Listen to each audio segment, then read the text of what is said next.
what have you seen from this Jacksonville offense? What Um, stands out? they're battle tested. You're watching throughout the course of the few games they've played. They've been battle tested. The Houston Texas game, that was a battle, especially in the fourth quarter. It was a back and forth battle, and their defense has been playing lights out. Trevor Lawrence has made a lot of progression throughout the years, and he's made a lot of big throws when the team needed him. So they have a very great cohesive group that is playing well together right now. So it's a challenge for us as a D-line and a defense to get after them. Chris, I know it wasn't a sack on the play Sunday, but you're the one who creates the initial pressure that makes Lamar sort of step up and bump into his own teammate for the fumble. When you know it's not in the box score, but you see the impact that you have, just what does that do to you, whether in that moment or when you go back and rewatch the game?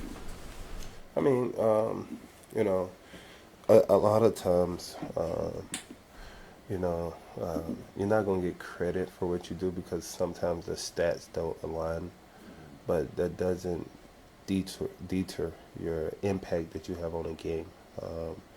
Whether it's creating pressures for the defense or whether it's taking on 2, sometimes 3 for someone to come open.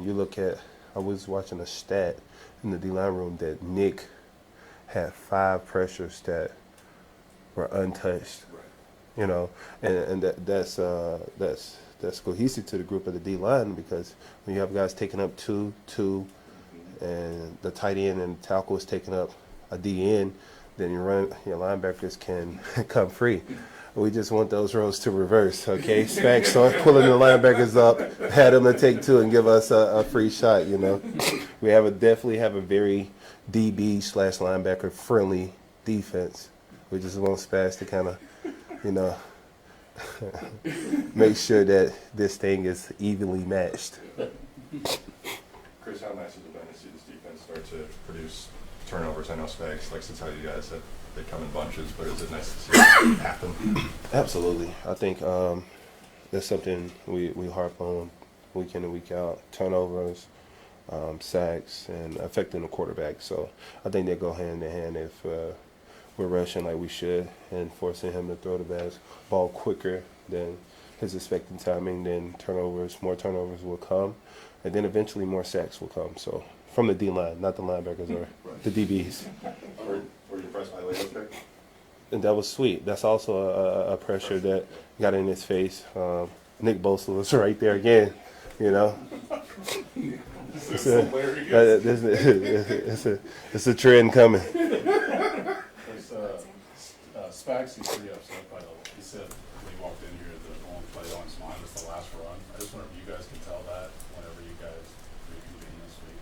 Yeah. I was telling Spags it was contradicting argument because he always say we don't count the numbers, we count the letters, W and the L. We got the W, so you know.